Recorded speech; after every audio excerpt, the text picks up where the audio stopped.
Qadrli do'stlar, yaxshimisizlar? Hammanglar obdan turibsizlarmi? Tininglarga sog'lik, turmushinglarga xotirjamlik, qilayotgan har bir ishlaringlarga utuq va barakatlarni tilab, bugungi ovozliq sunumni ko'ngil araminglarga sunmoqchiman. Bugungi ovozliq sunumni yoqtirib anglag'aysizlar. Muhabbat manguga qiyramaydi. Qaysidir bir kitobni o'qiganim esimda qolmabdi. Muhabbatning o'zi qadimiy bo'lgan bilan uni har bir yurak yengillaydi. Biz tug'umimizdan toki o'limimizgacha bo'lgan bu hayot musofimizda muhabbat to'g'risida nurg'ulg'an dastonlarni o'qidik, nurg'ulg'an she'r qo'shoqlarni anglagan bo'ldik. Shundaqla o'qish hayotimizda o'qituvchi ustozlarimizning og'zidan, kitob materiallardan muhabbat haqidagi talaylag'an qurlarni o'qiganimiz esimizda. Muhabbat asosiga qurilgan va muhabbatlik davom qilayotgan oila eng qo'noq oiladir. Ham o'z uyida baxtli bo'lgan odamlar eng baxtli odamdir.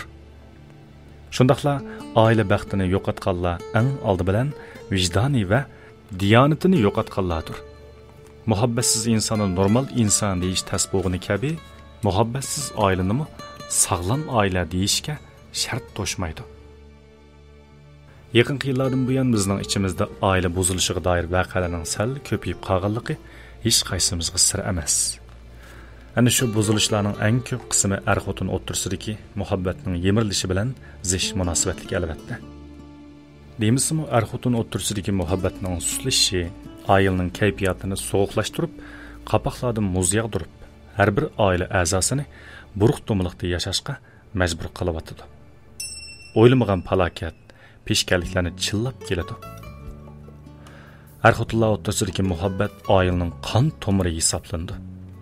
Mushu qon tomir daxliga uchirgan oila halokat tomon yurayotgan poyezdga o'xshaydi. U hamon bir yerga berib, relsdan chiqib ketadi-da, dahshatli gumron bo'ladi. Yetimlarning ko'zlarida yosh, bag'ri sunuq. Bu er-xotin o'rtasidagi buzilgan muhabbatning isboti emasmi? Uy o'chaqliq, bola chaqiliq otalarning, onalarning o'zlari xohlagan yerda ko'ngil etishlari, buzuqchilik qilishlari, qata choy o'ynashlari. Bu er-xotin o'rtasidagi buzilgan muhabbatning isboti emasmi? Albatta, hech qanday bir inson to'ydan burun o'zi tanlayotgan jufti bilan mangu oshiq-ma'shuq bo'lib o'tish yoki o'tmasligiga bir narsa deyolmaydi. Chunki bu turmushda, bu hayotda nima ishlar yuz bermaydi deysiz. İnsanның qalbisiga qandaq o'y-xiyollar kashmaydi deysiz. Balki burun yaxshi ko'rmay to'y qilganlar keyin mangulik qadinaslarga aylanib qolishi mumkin. Burun ayrilmaymiz deb ming qitimlab qasam ichib to'y qilganlar uzoq o'tmay bir-birsiga buni qo'lg'igacha to'yib qolishi mumkin. Demak, oila birligini shakllantirgan bir juftning, ya'ni er-xotinning bu hayotni qaysi usulda davom qilishi talay sinoqlar bilan to'lgan bo'ladi.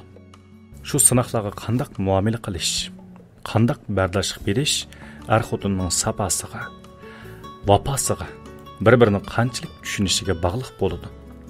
Agar aql idroklik, adab axloqlik, mehr muhabbatlik er-xotin bo'lsa, hamma sinoqlarni dadillik bilan orqasida qoldirib, er-xotinlik muhabbatining qanchalik qudratli ekanligini ko'rsatib qo'ya oladi. Chunki muhabbatning kuchi manguga cheksizdir. Bo'libmi, uning oilaning mavjudligini, xushalligini saqlashdagi roli mo'lcharligisizdir. Shunga eng yaqinlik va zarur bo'lgan muhabbat er bilan xotin orasida bo'lgan muhabbatdir deb ta'kidlashgan bizning ota-bovullarimiz, donishmandlarimiz.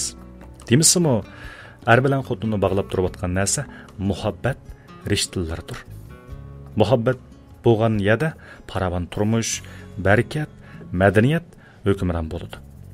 Muhabbat tark etilgan yerga g'iriblikning kelishimi cho'qim. Odam bolasiga ko'rkam xuluq, so'zuk, aql baxshandi qiladiganimi muhabbatdir. So'ygan kishing bilan turgan kapangmi saray bilindo deyilgandek, yana bir takrorlayli. So'ygan kishing bilan turgan kapangmi saray bilindo deyilgandek. Muhabbatlik er-xotin eg'ir amgakda bo'lsa-mu umrni saodatlik o'tkaza oladi. Oilani muqaddas dargohga aylantira oladi. Bizde shundoq bir holat mavjudki, muhabbat desa, ko'z oldimizga nuqul holda bir jup yoshning dastlabki muhabbati kelib, uning to'y qilgandan keyingi oyildagi muhabbati nazardan chatda qoladi. Albatta, nikohdan burungi muhabbatning muqaddimasidir. Haqiqiy muhabbat visoldan keyin sinildi. Demak, nikoh hargizmi muhabbatning xulosasi emas.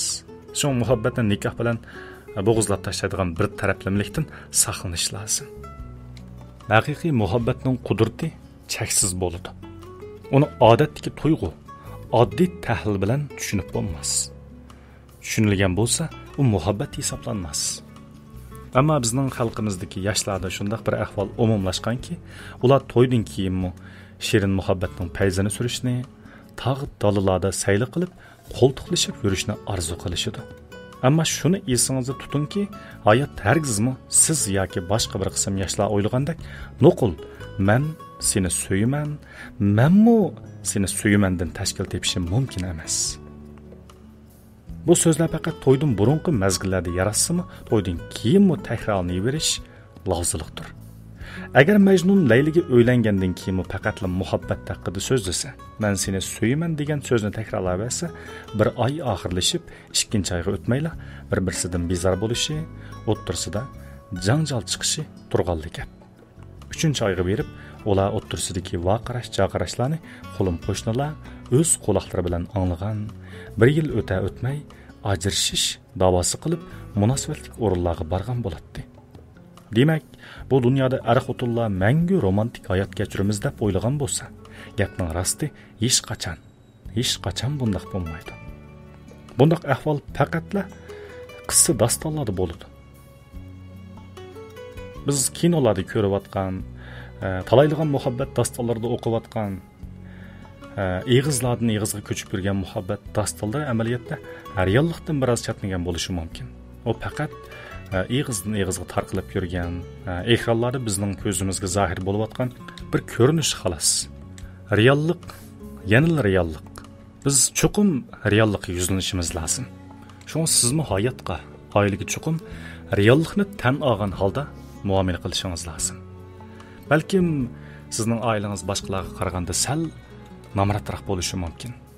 Turmushinglar ko'ngillik o'tayotgan bo'lsa, siz shuniga qanoat qilishingiz lozim.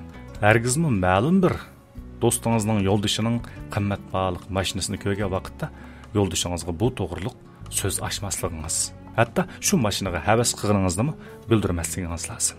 Eng nabob ayol erining qo'lidan kelmaydigan ishlarni eriga zo'lash yoki eridan shu ishlarni qilib berishni o'tinadigan ayol.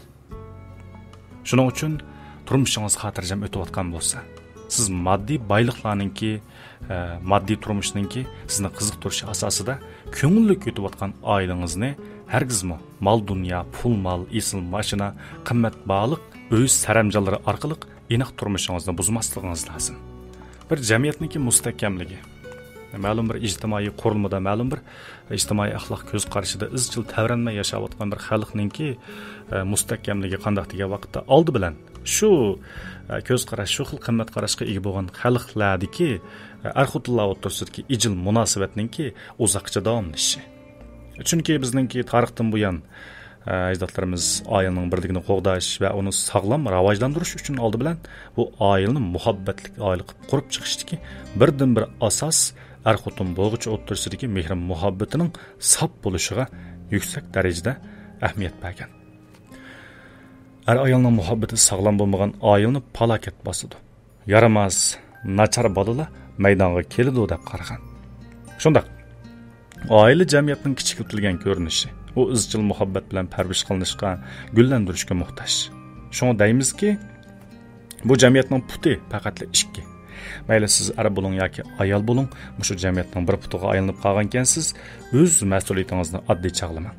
O'zingiz shunchalikla bo'shab ketsangiz, oilangizning mudirib ketadiganligini har vaqt esingizda ching tuting.